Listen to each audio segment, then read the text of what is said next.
오늘 설교 본문은 이사야 59장 1절에서 5절입니다. 하나님의 말씀 봉독하겠습니다. 여호와의 손이 짧아 구원하지 못하심도 아니요 귀가 둔하여 듣지 못하심도 아니라 오직 너희 죄악이 너희와 너희 하나님 사이를 갈라 놓았고 너희 죄가 그의 얼굴을 가리어서 너희에게서 듣지 않으시게 함이니라.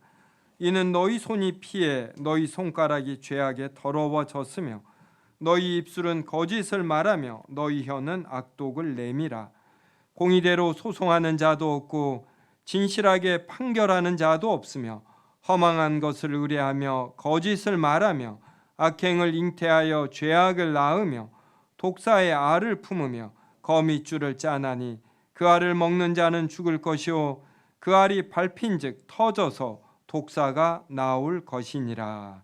아멘.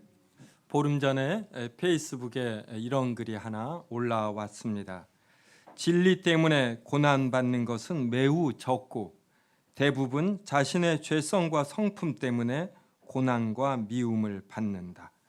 그리고 그것을 진리 때문에 받는 고난으로 착각한다.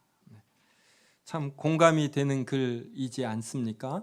그래서 제가 좋아요를 누르고 이렇게 댓글을 달았습니다. 맞아요. 제 삶을 보아도 그러해요. 신자는 이러한 것을 깨달으며 겸손해지는 것 같아요. 성도 여러분은 자신이 받는 고난과 미움, 또 어려운 상황 등이 진리 때문에 받는 것이라고 생각하시는지요? 자신은 올바로 사는데 주변에서 가만히 놓아두지 아니하고 자신을 미워한다 이렇게 생각하시는지요? 하나님께서 자신에게만 유독 더 많은 환난, 어려움을 주신다라고 생각하시는지요? 오늘 본문 1절에 나오는 것처럼 여호와의 손이 짧아 나쁜 상황에 빠진 자신을 구원하지 못하시는 것이고 하나님은 자신이 아무리 기도해도 응답하시지 않는다라고 생각하시는지요? 하지만 하나님은 절대로 손이 짧아서, 즉 능력이 부족해서 우리를 어려운 상황에서 건져내지 못하시는 것이 아닙니다. 귀가 둔하여 듣지 못하시는 분도 아니십니다. 하나님의 능력과 민감성에 문제가 있는 것이 아니라 사람에게 문제가 있습니다. 오직 사람들의 죄악이 하나님과의 사이를 갈라놓는 것이고 하나님으로 듣지 않게 하시는 것입니다. 이스라엘이 아수르의 지배와 침입과 지배, 또 바벨론의 침입과 지배로 어려움을 받는 것은 어떤 이스라엘의 죄악 때문입니다. 이스라엘의 손이 피에 더러워져 있고 오늘 본문 3절과 4절이 말을 합니다. 그들의 입술이 거짓과 악독을 내었기 때문입니다. 공의대로 소송하는 자도 없고 진실하게 판결하는 자도 없으며 허망한 것을 의뢰하며 악행을 잉태하여 죄악을 낳습니다. 이러한 이스라엘을 하나님께서 축복하시면 어떻게 됩니까? 이스라엘은 더욱 죄악으로 가득 차게 됩니다. 악독을 일삼아도 축복을 받으니 무엇이 선과 악인 줄 이스라엘이 알지 못하고 이것을 지켜보는 주변 국가도 알지 못합니다. 성도 여러분은 어떤 트럼프 대통령 때 더욱 강하게 드러난 미국 우선주의 이러한 것을 보면 마음이 어떻습니까? 불편함이 있습니다. 미국이 가장 강하고 부유한 나라로 사는데 자신들의 이익을 가장 우선되는 판단 기준으로 삼으면 불편한 것이에요. 세계의 평화와 세계 공영에 이바지하는 모습이 강대국들에게 있을 때 우리는 이러한 나라를 마음으로부터 존경하게 됩니다. 단지 군사력이 뛰어나고 경제력이 부유하다고 해서 우리가 그 나라를 존경하지 않습니다. 이사야 59장 7절과 8절을 저와 한 절씩 읽겠습니다. 그 발은 행악하기에 빠르고 무죄한 피를 흘리기에 신속하며 그 생각은 악한 생각이라 황폐와 파멸이 그 길에 있으며 그들의 tum방의 길을 알지 못하며 그들이 행하는 곳에는 조의가 없으며 그분 길을 스스로 만나는 그 길을 밟는 자는 평강을 알지 못하느니라. 이스라엘이 이렇게 악하였습니다. 생각과 행동이 악하였고 사람들과 더불어 평강을 이루며 사는 법을 알지 못하였습니다. 정의가 없었습니다. 그 결과 그들에게는 황폐와 파멸만이 존재하였습니다. 거짓과 폭력과 살인으로 사람들이 또 국가가 어떤 단체가 무엇을 당장 얻는 것 같지만 시간이 지나면 그들에게는 황폐와 파멸만이 있습니다. 어떤 단체가 어떤 거짓으로 사기로 폭력으로 무엇을 획득하면 이것을 획득할 때는 좋지요. 그런데 이 구성원들이 서로가 서로를 신뢰하지 않습니다. 언제 자신들을 향해서도 구성원들이 사기칠지 모르고 폭력과 살인을 행할지 모릅니다. 그래서 절대로 하나가 되지 않습니다. 그래서 그 단체는 그리고 그러한 국가는 쇠약해질 수밖에 없습니다. 신약시대의 신자들도 포악과 폐역과 거짓말을 행하면 끝내 황폐와 파멸에 빠집니다. 신자들이 손에 피를 묻힌 채 기도하면은 하나님께서 응답하시지 않습니다. 먼저 그 피를 씻으며 회개하시기를 하나님은 바라십니다. 하나님은 이 세상을 없는 데서 무에서 만드시지 않았습니까? 그렇기 때문에 하나님에게는 어떤 신자들이 부요하게 되는 것, 그래서 헌금하는 것, 이러한 것을 필요로 하시지 않습니다. 하나님은 무에서 모든 것을 만드신 능력의 하나님이신데 어떤 성도들이 하나님에게 무엇을 바치는 것, 이것이 중요하지 않습니다. 하나님에게 중요한 것은 하나님의 성품인 것이, 하나님의 영원한 성정인 것입니다. 이것을 하나님의 형상으로 지음을 받은 사람들이 이것을 본받고 이대로 성장하고 이대로 생각하고 이대로 나타내기를 하나님은 바라십니다. 그래서 신자들이 성경을 읽고 예배하고 헌금을 하고 교회를 열심히 섬길지라도 그 안에 하나님의 거룩하심, 하나님의 영원한 성정이 반영되는 인격과 실천이 없으면 하나님은 그 신자의 기도에 응답하시지 않습니다.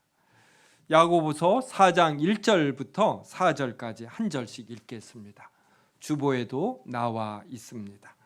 너희 중에 싸움이 어디로부터 다툼이 어디로부터 나느냐? 너희 지체 중에서 싸우는 정욕으로부터 나는 것이 아니냐? 너희는 욕심하여 얻지 못하여 살인하며 시기하여 이기지 못함으로 다투어 싸우는도다. 너희가 얻지 못함을 구하지 아니하기 때문이요. 구하여도 받지 못함은 정욕으로 쓰려고 잘못 구하기 때문이라. 가늠한 여인들아, 세상과 분의 것이 하나님과 원수됨을 알지 못하느냐? 그런즉 누구든지 세상과 것이 되지 않은 자는 스스로 하나님과 원수되는 것이니라. 야고보서 4장 1절은 싸움이 그리고 다툼이 정욕으로부터 난다 이렇게 말합니다.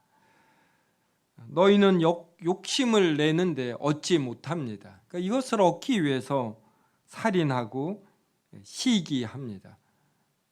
그런데 하나님께서 가만히 놓아두시지 아니하지요.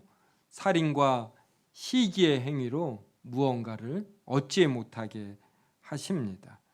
그러니까 능히 취하지 못함으로 더 심하게 다투고 싸웁니다.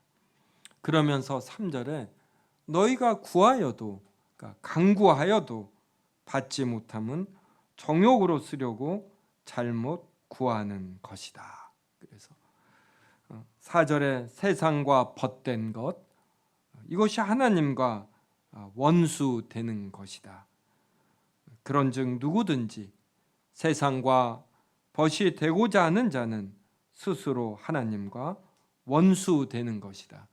그래서 세상과 벗이 되는 것을 피하여 하나님과 벗이 되고 정욕으로 무엇을 구하지 말라, 이렇게 말합니다. 그래서 우리가 기도 응답을 받고 싶다라면 내가 정성이 부족한가, 내가 새벽 기도를 등한히 해서 그러는가, 금식하면서 기도하면 될까, 높은 산에서 간구하면 더 잘 응답이 될까, 이러한 생각 이전에 내가 하나님과 벗이 되려고 하는가, 이 생각을 먼저 해야 합니다. 여호수아 7장 1절부터 6절도 한 절씩 읽겠습니다. 이스라엘 자손들이 온전히 바친 물건으로 말미암아 범죄하였으니 이는 유다 지파 세라의 증손 삽디의 손자 갈미의 아들 아간이 온전히 바친 물건을 가졌음이라. 여호와께서 이스라엘 자손들에게 진노하시니라.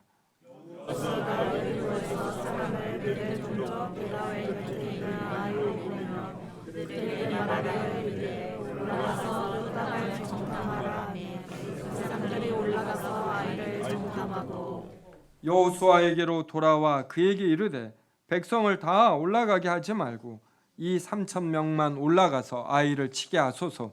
그들은 소수이니 모든 백성을 그리로 보내어 수고롭게 하지 마소서 하므로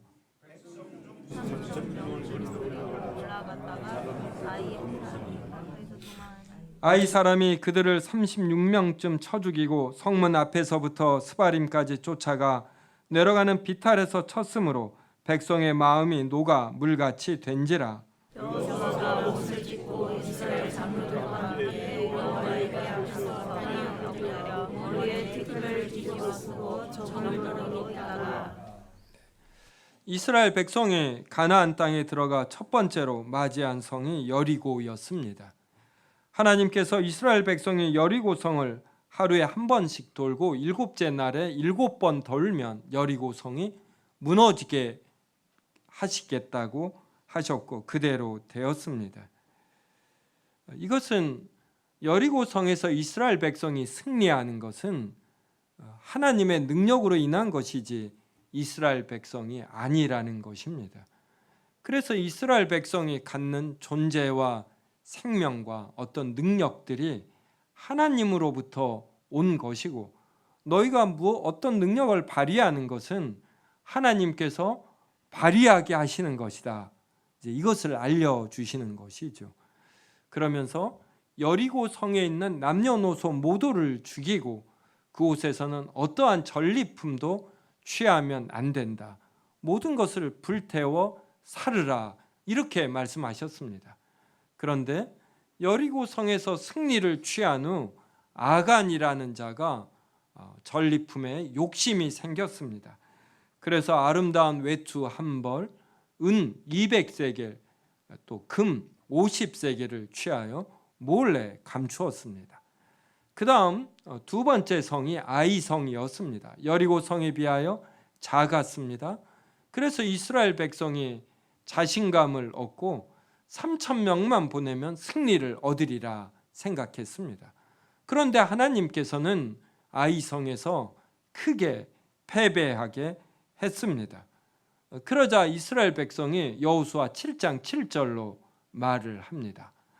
제가 읽겠습니다. 이르되 슬프도소이다. 주 여호와여 어찌하여 이 백성을 인도하여 요단을 건너게 하시고 우리를 아모리 사람의 손에 넘겨 멸망시키려 하셨나이까. 우리가 요단 저쪽을 만족하게 여겨 거주하였다면 좋을 뻔하였나이다. 여호수아의 이 말이 바로 오늘 본문 59장 1절의 내용과 같습니다. 여호수아는 이렇게 말하는 것이죠. 여호와의 손이 짧아 우리로 아이성에서 패배하게 하셨습니까? 여호와께서 귀가 둔하여 우리가 승리하게 해달라라는 간구를 듣지 못하시는 것입니까? 그런데 우리가 아는 것처럼 이스라엘의 패배는 바로 아간의 죄악 때문입니다.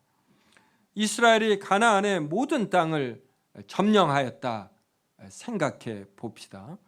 그런데 아간과 같은 자가 점점 많아지면 여리고성, 아이성에서 이스라엘 백성의 모습은 어떠할까요? 이 구성원들로 이루어진 사회의 모습, 여기에는 부정부패가 생기는 것이고 강한 자가 이렇게 득세하게 되는 것입니다. 하나님은 이러한 것을 기뻐하시지 않아요. 하나님께서 이스라엘 백성을 택하시어 가나안 땅에서 가나안 7족속이 나름 문화를 이루고 산업을 발달시키며 국가를 이루어 잘 살고 있었습니다. 그런데 이러한 자들을 남녀노소 가리지 말고 모두 죽이라, 이렇게 하나님은 이스라엘 백성에게 말씀하셨습니다. 이것은 이 가나안 땅에서 이스라엘 백성들이 여호와의 말씀이 실현이 되는, 십계명으로 대표되는 여호와의 율법이 구현되는 이러한 사회와 국가를 바라신 것입니다. 하나님은 가나안 7족속 대신에 이스라엘 족속을 여기에 심어둘 이유가 특별히 없어요. 이스라엘 민족을 이유 없이 사랑하신 것은 이들이 하나님의 형상으로 지음을 받은 원래의 그 의미와 목적대로 가나안 땅에서 살기를 바라신 것입니다. 그래서 여리고 성에 있는 모든 사람을 죽이라 한 것이에요. 여호와의 절대적 기준에 의거하면은 여호와의 이 절대적 기준을 만족하지 못하는 자들은 이 존재의 가치가 없는 것입니다. 그래서 하나님은 때때로 이것을 헤렘이라고 하는데 이러한 것을 요구하셔요. 모든 사람을 죽이는. 그래서 노아의 홍수도 여기에 해당되는 것입니다. 그리고 8명을 살려두셨는데 바로 이 8명에게 하나님의 형상이 그대로 드러나는 이러한 삶을 바라신 것입니다. 근데 노아의 후손도 살지 못했어요. 그때 아브라함을 택하시고 그 후손 이스라엘 민족에게 이것을 기대하셨습니다. 그런데도 이들이 살지 못했어요. 그러자 하나님께서 자신의 영원한 독생자 예수 그리스도를 이 땅에 보내시어 사람들의 죄를 대신 짊어지고 이들의 행위대로 되지 않으니 자신의 아들로 하여금 죄를 대신 짊어지고 거룩한 삶을 살게 하셔 예수 그리스도가 획득한 의로움을 하나님께서 택하신 백성들에게 주신 것입니다. 그래서 우리 신자들이 의롭다 하심을 받은 것이에요. 의롭다 하심을 받은 우리 신자들이 살아야 할 삶의 내용, 그것이 바로 하나님의 말씀대로의 삶인 것입니다. 그래서 신약시대의 우리도 삶의 내용과 목적이 바로 하나님의 말씀의 가치를 알고 이대로 살려고 노력하는 것에 있습니다. 우리는 매번 실패합니다. 그런데 실패임을 알고 하나님께 회개의 기도를 하며 다시금 전진하는 발걸음을 내딛는 것이에요. 하나님께서 바로 이것을 기뻐하십니다. 성도 여러분, 이번 아시안 게임 즐기셨어요? 네. 금메달 개수 몇 개인 줄 아시는지요? 네. 저는 청년 시절 일할 때는 애국심이 끌어올라서 이걸 알았어요. 아마 지금 3등이지 않습니까? 네, 그러면 얼마나 안타까운지 몰라요. 왜 우리가 일본을 이기지 못할까? 네, 지금은 이러한 것보다 이게 보여요. 이 탁구 그 혼합 복식에서 우리가 3등 했죠. 아무도 안 보셨나 보네요. 이렇게 장우진과 전지, 그리고 한 명 남자 이름은 잊어버렸고 신유빈, 이렇게 3등을 했습니다. 그들이 시상식에서 이 동메달을 받는데, 예전 같으면 우리나라는 금메달이 아니면 기뻐하지 않았어요. 근데 지금은 동메달을 받아도 이걸 즐길 줄 알더라. 그래서 장우진이 자기 파트너인 전지희가 이 컬러가 좀 올라가 있었습니다. 그러니까 동메달을 받을 때 이것을 옳게 펴주는 거예요. 그러니까 이것을 지켜보던 중국 군중들이, 관객들이 막 소리를 이렇게 너무 멋지다 이렇게 하는 겁니다. 그 옆에 있던 이제 남자 파트너와 신유빈이 똑같이 흉내를 내는 거예요. 유머가 있는 겁니다. 유머가. 그러니까 중국 관객들이 더 큰 박수와 환호성을 보내. 제가 1등, 2등이 받는 건 안 보았지만 그날 시상식의 주인공은 동메달을 받은 사람들이에요. 성도 여러분, 아시안 게임을 왜 하는 것일까요? 누가 1등이 되는가, 이게 목적이 아닙니다. 그래서 아시안 게임 조직위도 공식적으로 메달을 얼마 어느 나라가 받아서 1등인가 이것을 발표하지 않습니다. 운동을 통해서 아시아에 사는 사람들이 행복을 느끼고 같이 기쁘게 발전해 가는 것, 이게 아시안 게임의 목표입니다. 근데 이 목표를 잊어버리고 어떻게 하면 메달을 딸까, 이것이 목적이 돼버리는 것이에요. 이것을 잊어버리면 안 되는 것입니다. 저는 아시안 게임을 진행하는 어떤 중국 사람들의 여유, 이러한 것도 보게 돼요. 예전에 게임을 이렇게 진행할 때보다 얼마나 여유롭고 수용하고 세련되었는가, 이것을 보게 됩니다. 그래서 저는 대한민국이 금메달을 얼마 땄는가 보다도 이 게임에 임하는 자세, 다른 나라 사람들을 이렇게 배려하는 것, 내가 졌을지라도 금메달을 딴 사람들에게 박수를 보내는 것. 어제 안세영이 배드민턴 단식 결승에서 금메달을 땄습니다. 그 시상식을 나중에 봤는데 은메달을 딴 중국 선수가 매번 박수를 쳐주더라고요. 이럴 때 중국 사람들이 멋지고 여유가 있어 보이고 강대국으로 인정하게 됩니다. 우리가 왜 신앙생활을 합니까?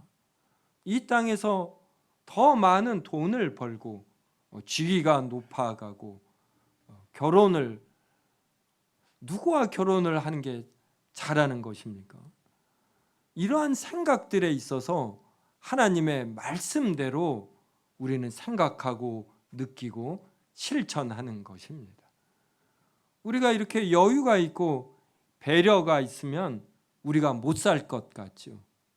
그런데 그렇지 않습니다. 하나님께서 이러한 자들을 기뻐하셔서 일들이 잘 풀리게 하십니다. 그리고 이러한 사람들에겐 또 실력이 따라요. 그리고 이렇게 여유가 있고 남을 배려하는 사람들 주변에 사람들이 모이게 됩니다. 성도 여러분은 어떤 사람과 가까이 합니까? 무언가 베푸는 사람이에요. 무언가 수용력이 있는 사람입니다.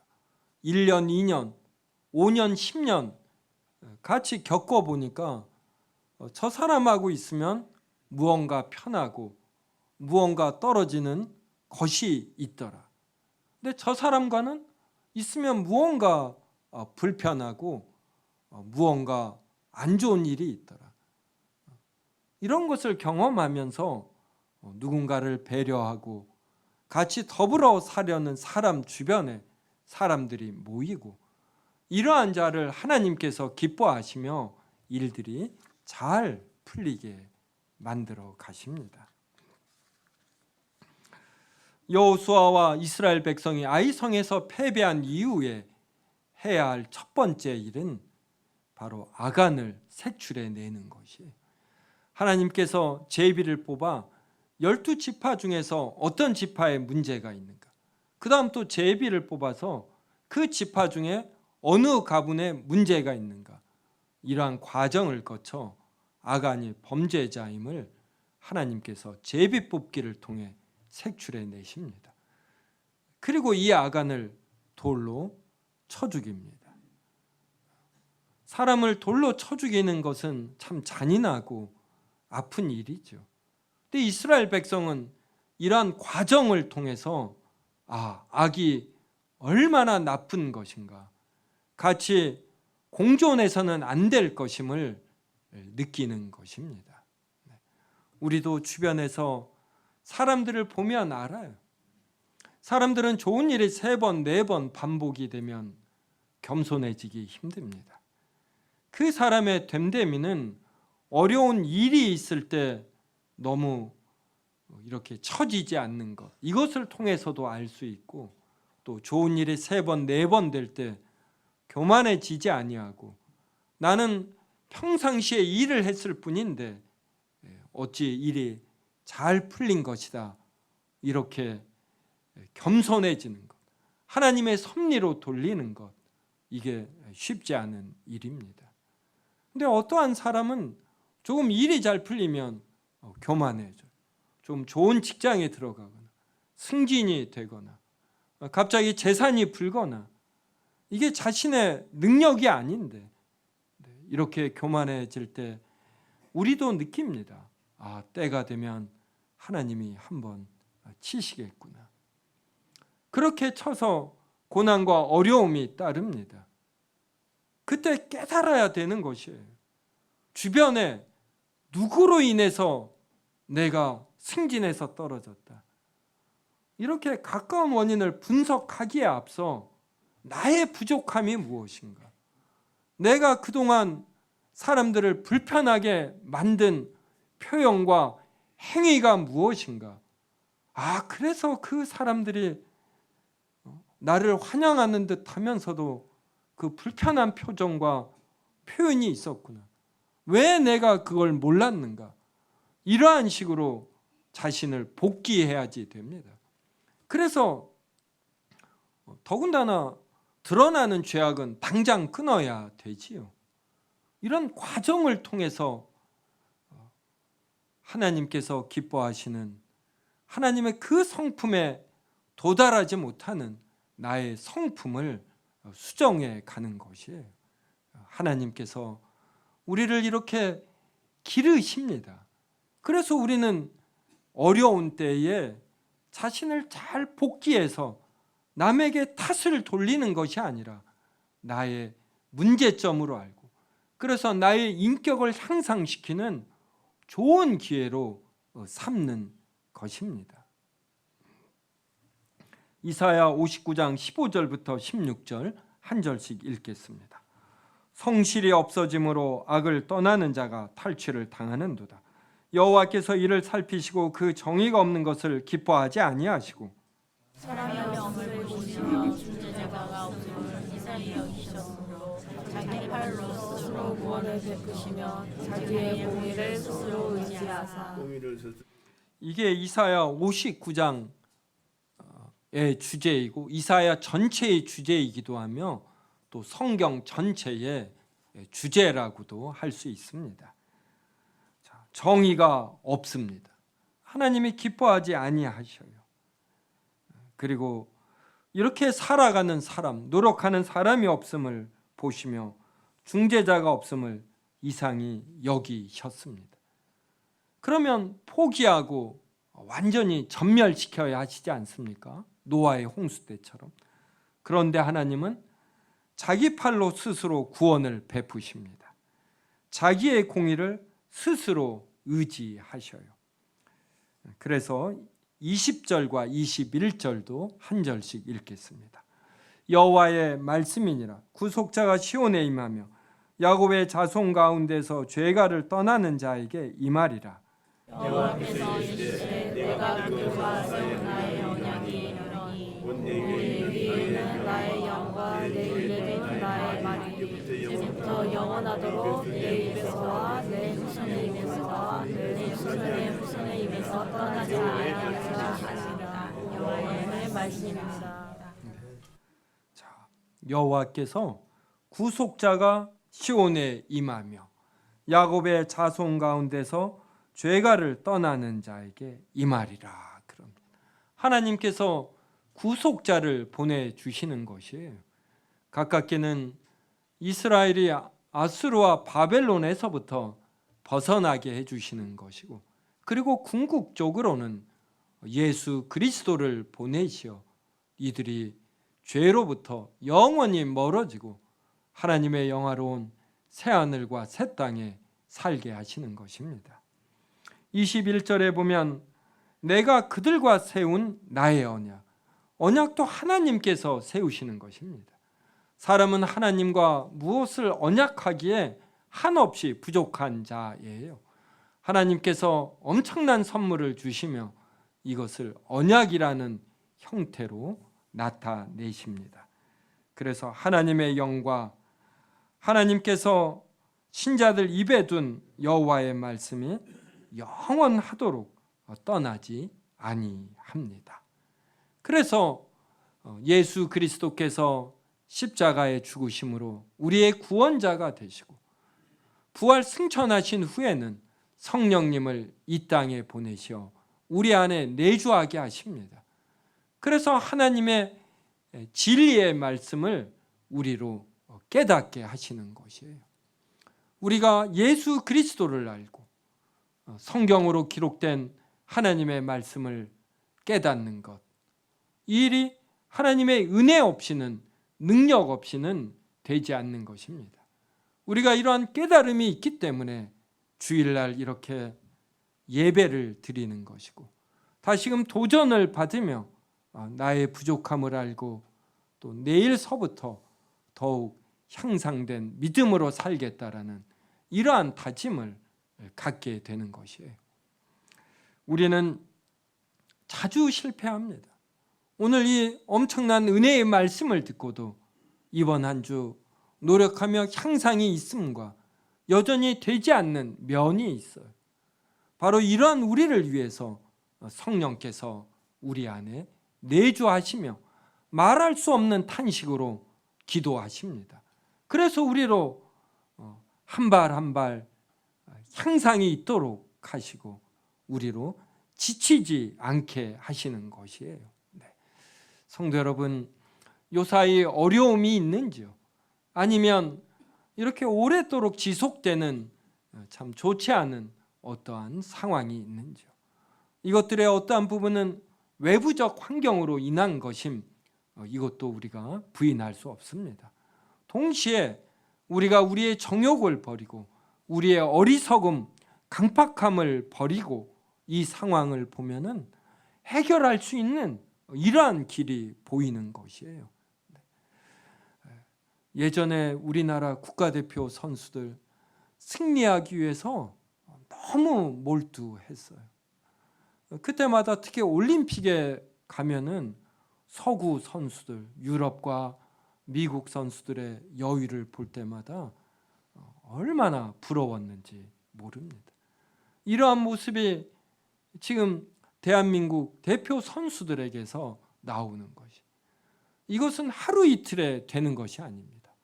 어떤 경제가 향상이 되어야지 되고 국민 전체가 금메달을 따지 아니하여도 열심히 최선을 다하는 모습에 박수를 보내는 이런 문화가 형성이 될 때, 그래서 이것저것 여러 요인으로 인해서 이런 모습이 나옵니다. 우리 개인도 어떤 현상에 대해서 다른 시각으로 보는 것, 이게 일순간에 되지 않습니다. 끊임없이 하나님의 말씀을 보면서 인생에서 정말 가치 있는 것이 무엇인가, 이 생각을 깊이 할 때 되는 것이에요. 아시안 게임의 목적이 무엇인가, 금메달을 따면 얼마나 좋은가. 여러분, 금메달 따면 정말 그게 가치가 있는 것일까요? 그 100m 한 9초에 달린다고 무슨 변화가 있습니까? 그런데 사람이 한계를 벗어나려고 노력하는 것, 이게 가치가 있죠. 이거에 가치를 부여하면서도 이게 또 큰 가치가 없음을 우리가 알아야지 돼요. 그래서 우리가 사업을 합니다. 사업을 해서 돈을 벌어요. 가치가 있죠. 하지만 얼마나 가치가 있습니까? 한정된 가치가 있는 것이에요. 그러면 우리의 삶에서 우리가 한 100세 정도 삽니다. 그렇게 살면서 이룬 것들이 가치가 있죠. 하지만 얼마만큼 큰 가치가 있습니까? 별로 없어요. 예전에 산 사람의 삶을 현재의 사람들이 사는 것이고, 이 똑같은 삶을 미래의 사람들이 삽니다. 전도서가 말하는 것에서 하나도 벗어나지 않습니다. 네, 이러한 삶에서 영원한 가치가 있는 것은 예수 그리스도로 인한 부활과 영생뿐입니다. 부활과 영생은 조금의 흠이라도 있으면 이루어지지 않아요. 그래서 하나님께서 사람이 되시어 우리의 죄를 대신 짊어지고 죽기까지 하신 것입니다. 이 정도로 우리를 사랑하신 것이에요.